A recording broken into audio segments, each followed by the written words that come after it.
Hey, what's up everybody? I'm Shamiriel. We are here today to talk Scandal, the latest episode. Don't know which number it is right now. It's still in the final season. I do know the title of the episode is called Robin, so why don't we just go ahead and jump right into it. So the episode starts off with Papa Pope driving a car into the middle of nowhere. Gets out of the car, he pops the trunk. Inside the trunk is a body in a wedding dress. We don't know whose body, but you're to believe it's Quinn. So he pops the trunk, pours some gasoline or whatever, sets the car on fire. The car promptly blows up and he walks away. So we are to assume that Papa Pope went through with killing Quinn and now he's set her body on fire in the middle of nowhere. So the whole crew is at OPA, QPA, whatever you want to call it, and David Rosen confirms for them that the body is in fact Quinn's. Obviously the baby's dead too. She was shot 2 times and then burned. So that's not an awesome way to go. Obviously everyone's very sad. Melly shows up to show her condolences. Charlie and his crew, the OPA, QPA folks, are at the funeral home and Charlie's trying to find a casket for Quinn, and he basically says, you know, this isn't her, this isn't how she would have wanted to go out.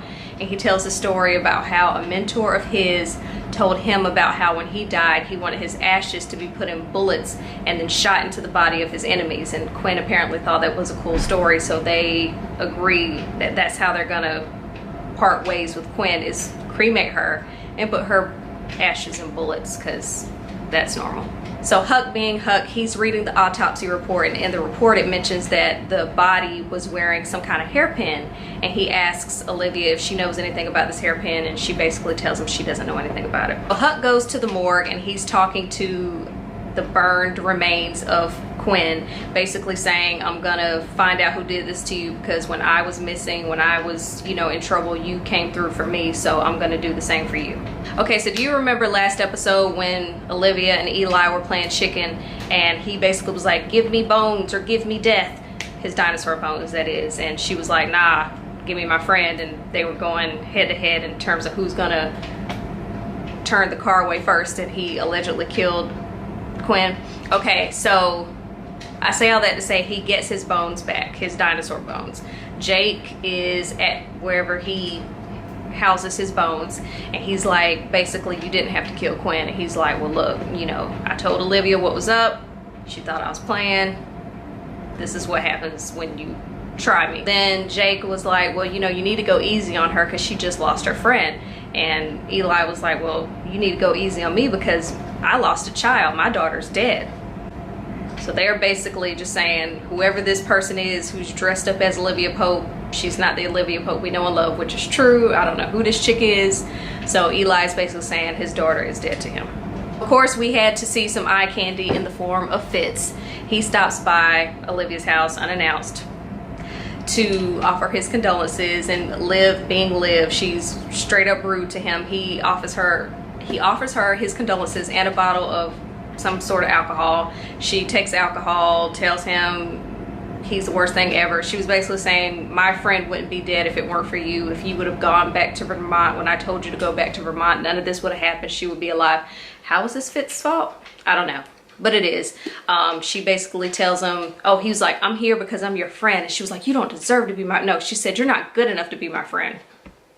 Yeah, okay. But yeah, so she said he wasn't good enough to be her friend, slams the door in his face, takes the liquor in true Olivia fashion. So later in the episode, Abi goes home. I don't know why she's still there either. But anyway, Abi goes home. Huck is at her house, just sitting there in the dark per Huck fashion. And he was like, yeah, so do you remember that hairpin that was found on the corpse that's allegedly Quinn? And she's like, yeah.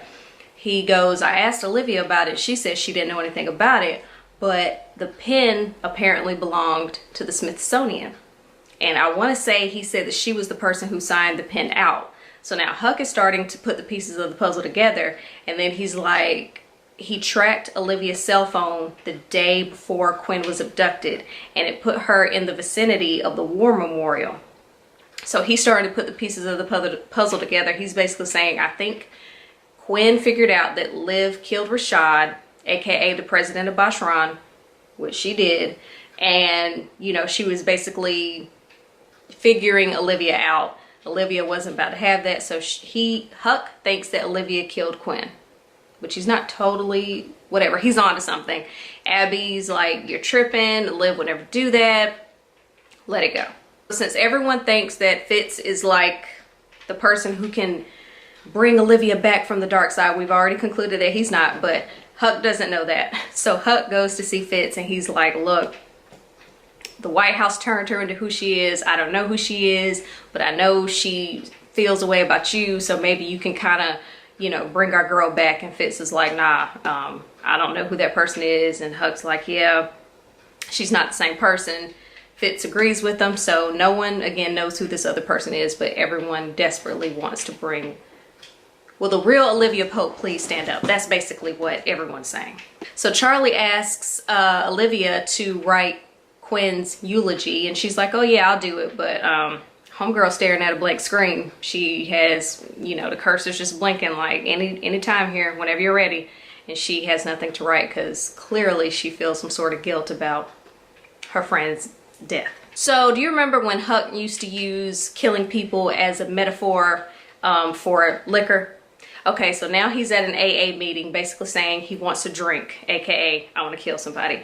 And he basically says that if he takes a drink, he know it'll be bad. So I'm wondering if he's basically confessing to them, I think I might have to kill my friend Olivia, but you know, obviously that'll be bad. But Huck's in the murdering mood because he says that his sponsor and his friend Quinn is dead. So now he's feeling like, you know, he has to get vengeance. After the AA meeting, Huck goes back to OPA and he's there doing whatever it is he does, and he hears the sound of a glass breaking. So he's thinking, you know, it's an intruder, so he gets his gun out.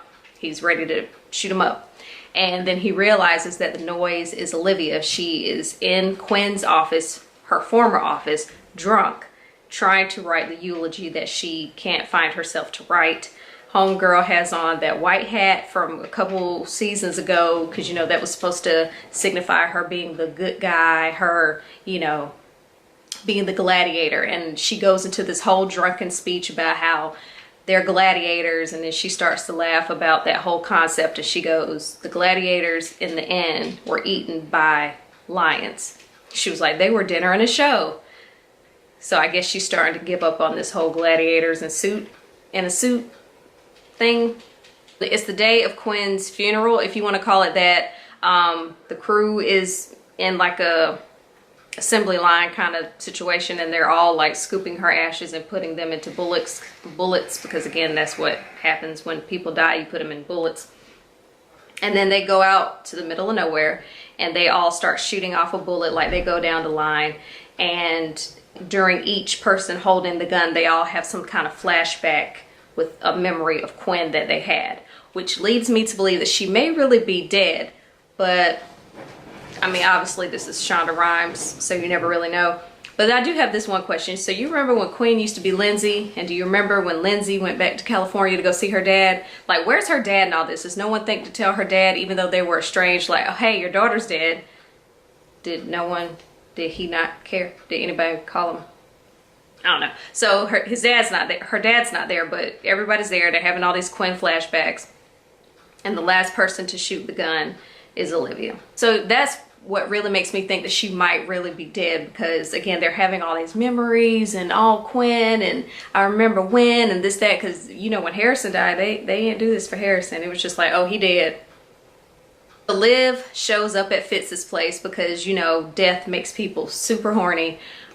She, you know, they have those little lusty looks they give each other, and he's like, you know, what do you need? And she was like, just one night, and you know, death, and whatever. So in the midst of all the sadness, there's some freaking, you're welcome. So Charlie is talking to David Rosen, and he's still obviously sad, distraught about the loss of his fiance and his child. And he's like, you know, I can't go back home. We have all this stuff in the house to, you know, the babies need to not die. And he's like, there's this big basket thing and obviously I don't know what to call it, but this big basket thing that the child's supposed to play in. And he's like, I can't deal with any of that. So David's like, let me help you out. Cut to scene of David and, what's that child's name? Abby, trying to take apart the big basket baby thing. And when they take it apart, inside one of the poles at the bottom of the basket thing is a thumb drive. So clearly, what's that child's name? Quinn. I don't know if she suspected something might happen to her, or she just wanted to have a, you know, like a plan B, a safety net, if you will. So she stashed a thumb drive with unknown contents inside the big basket baby thing. So Charlie, in his still distraught, you know, state of mind, he goes to Eli's house. And he basically is on some, let me back in the game, coach. If you don't know, I'm pretty sure you do. Charlie used to be a member of B613, which is the spy situation that Quinn was in, Charlie was in, Huck was in, Jake was in, and that Olivia is now command of. I guess Charlie didn't get the memo that Olivia is now command because he went to Eli's house asking to be back in B613, but whatever. So he goes back to his house and he's like, look, you know, the dude that, you know, was excited to be a father and excited to be a husband, he's dead. That was stupid. I'm a killer. This is what I do. Let me back in the game, coach. And Eli's like, nah, you need to go home, think about what you're saying, you know, whatever. So Charlie's like, okay, fine. He turns around, and what do we hear? A baby cry. So he turns around, he's like, you know, whatever. He runs upstairs, a little white baby. What would Eli be doing with a little white baby? And he's like, whose baby is that? Whose baby is that? So he and Eli start fighting. He ends the episode choking the life out of Eli, asking him whose baby it is. I think we know whose baby it is. Like, why else would Eli just have a random white baby in his house? Are you taking up nannying or like babysitting in your off time when you're not putting together dinosaur bones and killing people? Is that what we're doing? So it's obvious that Quinn at some point had a baby, may or may not be dead, and that's kind of how the episode ends with, like I said, is Quinn really dead? I've said it before, if she is, I don't really care. I don't really care. So here's my question for you all. Do y'all think Quinn is really dead? Do you think Sean is going to do some mind fuck to the audience to like bring her back? Again, whose baby? We already know whose baby it is. I'm just curious as to how this whole thing is going to end for Olivia. Part of me thinks Huck might kill her, but I was like, no, you can't end the season killing the main character, or can you? I don't know if there's any hope for Olivia coming back to the other side. Is she going to end up in jail? Like, I just don't know, obviously, how this is going to end. I would love to know your thoughts on this whole situation. So, oh, and one thing I forgot to mention is that the reason why they titled the episode Robin is because that was the name that Charlie and Quinn were going to name their baby girl, Robin. If you don't know, for whatever reason, I guess Quinn used to call Charlie Batman. I don't know how that whole thing came about, but he used to always call her Robin. She was the Robin to his Batman? Whatever, so they decided they were going to name their child Robin, which is cute. That's the recap of episode whatever, season 7 of Scandal, titled Robin.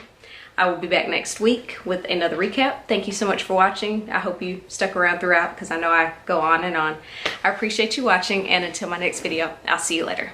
Bye.